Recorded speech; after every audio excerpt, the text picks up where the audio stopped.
Pedazo de pizarra, ¿eh? He dejado.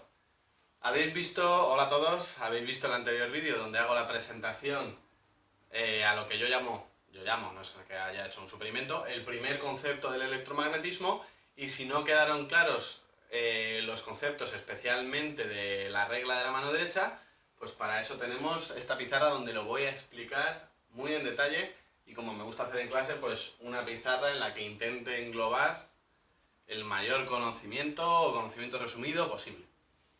Empezamos por lo fácil. Aquí tenemos un imán de los que conocemos de juegos de toda la vida.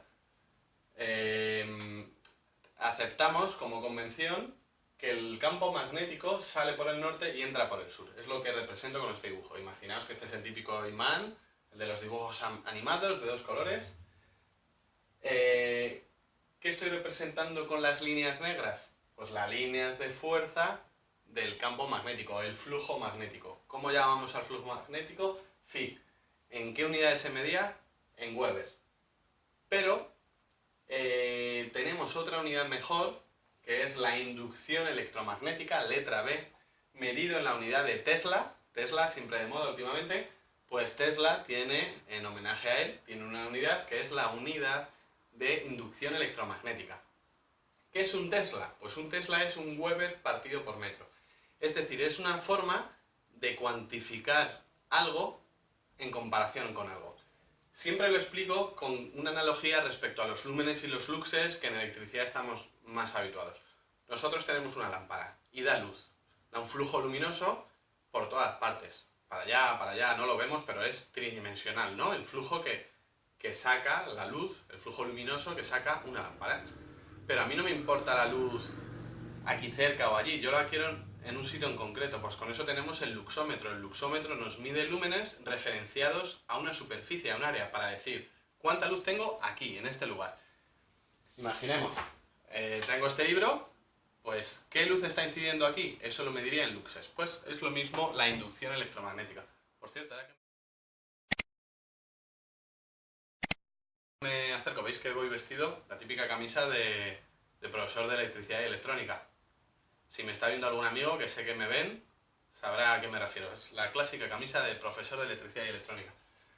Bueno, seguimos por aquí. Luego tenemos el imán de herradura. Nos marcarán un norte y un sur, pues el flujo magnético, el campo magnético, la fuerza magnética va de norte a sur. Igual que en este va de norte a sur. Es decir, si lo doblamos, concentraríamos esto hacia abajo, esto hacia arriba, por eso va de norte a sur. Bien, repasado lo que es el concepto de imán y el flujo magnético. Por cierto, esto lo voy a enseñar empíricamente. El clásico experimento que hemos hecho todos alguna vez, o nos han hecho en clase, en tecnología, el experimento de fabricar un electroimán casero, pues con una brújula voy a demostrar que el imán que creamos tiene este sentido, o sea que es una convención que es real. Dijimos en este primer concepto, que el concepto era que a partir, gracias a Ørsted y a la ordenación que hizo Ampère, sabemos que a partir de corriente eléctrica generamos campo magnético. Eso es lo primero que se descubrió, que no fue poco. Si tenemos corriente por un conductor, podemos crear fuerzas magnéticas, es decir, magnetismo, imanes, electroimanes. Lo que acabo de decir está representado aquí, espero que esté saliendo bien. Yo tengo un conductor rectilíneo por el que pasa corriente, en este caso en este sentido, y se genera perpendicularmente unas líneas de fuerza que son circulares, concéntricas y perpendiculares al conductor. En este caso he intentado hacer un dibujo tridimensional. Tenéis que imaginaros que este disco estaría así, lo estaríais viendo de canto, es perpendicular a la superficie de la pizarra, al plano de la pizarra por donde va la corriente. ¿Qué es la regla de la mano derecha de Ampère? Pues lo que acabo de pintar. Si yo apunto con el pulgar hacia el sentido de la corriente, es decir, la corriente entra por aquí y sale por allá, el resto de dedos, del índice al meñique, el resto de dedos cierran e indican el sentido de giro. No es un sentido de giro, ¿vale? Porque no es giro, sino me indican el sentido de esas fuerzas circulares. En el anterior vídeo decía sentido de giro y no es correcto del todo, simplemente porque esto no está girando, es un campo constante, pero que tiene ese sentido. ¿Qué he representado aquí? Esto es un cable, este punto rodeado de un círculo es la punta de flecha, es la punta de una flecha. Y esto es la parte trasera de una flecha, es decir, esto es un cable en el que la corriente sale hacia vosotros. sale de la pizarra y va hacia vosotros. Y esta parte trasera de una flecha, la X, simboliza que un cable que sale de vosotros, la corriente, y entra metiéndose en la pizarra. Este sale para allá y este entra. Por eso aquí, ¿cómo se comporta la regla de la mano derecha? Pues si sale para allá, indico con el pulgar, fijaos qué hacen mi resto de dedos. Están marcando lo que está pintado en verde en la pizarra. Creo que con este ejemplo también se ve muy bien. Seguimos imaginándolo. Imaginamos un conductor que solo vemos su sección y está la corriente yendo hacia adentro. Pues si apunto hacia adentro con mi pulgar, como dice la regla de la mano derecha de Ampère, en el momento que apunto, el resto de dedos giran. Por eso las flechas van para allá. Mano derecha. Vale, y como dijimos en el anterior vídeo, que os recomiendo ver, creo que lo he hecho bastante entretenido. Si siempre se piensa y se evoluciona. Un conductor rectilíneo tiene estas propiedades y alguien diría, vamos a darle la vuelta al círculo, es decir, creamos una espiral. Esto es el mismo cable de aquí, pero que lo hemos enrollado haciendo un círculo, un lazo, una espiral. Pues si la corriente entra por aquí y tiene este sentido, aplico igualmente, perdonad, es así, aplico con mi pulgar el sentido de giro de la corriente y estas fuerzas magnéticas saldrían por aquí, salen por aquí y se meten en la espiral hacia allá. Y esto es un poco complicado, tengo que seguir haciéndolo igual. Fuera están saliendo y dentro de la espiral están entrando. Eso está aquí representado, ¿veis? Aquí salen de la pizarra y en el interior de la espiral entran a la pizarra. Y así todo el rato. Lo he hecho 3 veces, aquí, aquí y aquí. Por tanto, ¿por qué la espiral supera a un conductor rectilíneo? Porque estamos concentrando las fuerzas. Todo el rato tenemos fuerzas dentro, fuera, pero dentro del lazo, dentro de la espiral, están más concentradas. Por eso ahora tenemos un campo magnético superior al del conductor rectilíneo. Y seguimos evolucionando. Hemos pasado del conductor rectilíneo, que crea campo, a la espiral, que crea un campo magnético más fuerte, superior, y con la espiral, con el solenoide, es decir, un lazo hecho varias veces, creamos un campo magnético todavía superior. Pasamos a tener ya un imán. Todo podía ser considerado imanes, pero esto ya tiene cierta forma y aparte se vio que se comporta como un imán.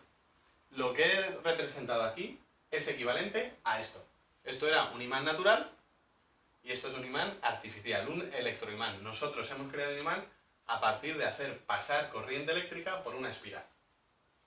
Y fijaos, aquí también hay una regla de la mano derecha, pero es un concepto diferente. La corriente entra por aquí y va girando así. ¿Lo veis? ¿Lo he representado? Hace esto. Cuidado, porque la espiral podría hacer esto. El sentido de la espiral puede ser a izquierdas o a derechas, horario o antihorario. Una espiral, aunque entre la corriente por aquí, el sentido de giro de la espiral, puede ser contrario. En este caso es así. Entonces, aquí no apunto primero con el pulgar, sino que apunto primero con el resto de dedos. ¿Y qué hago con el resto de dedos? Pues coger la forma de la espiral. Cojo la forma de la espiral y el pulgar me está indicando el norte del campo magnético. El norte del imán que tengo aquí, del electroimán. Por tanto, tengo la N y la mayoría de fuerza se concentra aquí y esto es el sur. Bien indicado en esta mano. Si voy rápido, siempre voy a parar e ir revisando los conceptos de la pizarra. Para eso está aquí. Me puedo quitar, veis todo y me puedo acercar. Por cierto, hay que decir que si nos fijamos en estos dibujos, las líneas se concentran aquí, en los extremos, y aquí son menores. Todo esto lo medimos con la inducción electromagnética. En este área, que hago aquí con mi dedo, hay más líneas de fuerza que en este área. Por tanto, la inducción electromagnética es superior aquí que aquí. Si tuviéramos un tesleómetro, pues nos daría más teslas aquí que en el medio. Y eso lo sabemos todos empíricamente. Si ponemos dos imanes enfrentados en sus extremos, o se repelen o se atraen fuertes. Si los ponemos por el medio, no notamos tanta fuerza. En el experimento del electroimán casero, lo mostraré. Bueno, pues cuando se construían bobinas, solenoides, se empezaron a dar cuenta de ciertas cosas. Se empezaron a dar cuenta que cuantas más vueltas daban, más fuerza se generaba. Cuanta más corriente atravesaba el solenoide, más fuerza magnética se generaba. Y cuanto más se apretaba el solenoide en comparación con el número de vueltas, es decir, dar muchas vueltas y apretar, la fuerza del campo magnético creada por este electroimán también mejoraba. Y eso está expresado en esta sencilla fórmula. Fijaos, la H mide intensidad magnética en este electroimán. Intensidad magnética podemos asimilarlo a fuerza, ¿no? Y es proporcional al número de espiras, a la intensidad que pasa e inversamente proporcional a esta longitud. Por tanto, esta fórmula viene a decirnos que nos interesa hacer solenoides, muchas espiras, con un montón de vueltas y lo más pegadas posible. Esto da pie al concepto del transformador. Nos interesa girar, girar, girar. A más espiras demos, ese famoso número n, más fuerza crearemos. Pero no nos interesa que se alargue eso muchísimo. Por eso las espiras tienen que estar concentradas. Ahí intervino, como dije en el anterior vídeo, toda esa tecnología de construcción, de ser capaces de hacer cables finos con aislantes finísimos para que casi todo sea conductor y no tenga aislante, y entró la bobina esmaltada y todo eso. Esto, si ya vamos por clase avanzando, veis que influye muchísimo en la construcción de un transformador. Y es que un transformador no deja de ser esto, con un núcleo magnético cerrado, como veremos más adelante en vídeos y ya estamos viendo en clase. Y aquí la mano la dibujo para recordar esto. Creo que poco más. Me quito un momento. Fijaos, he puesto aquí, publicidad subliminal, electricidad FP. Suscríbete, aquí seguimos aprendiendo los mejores vídeos sobre un montón de ramas de electricidad. Saludos a todos.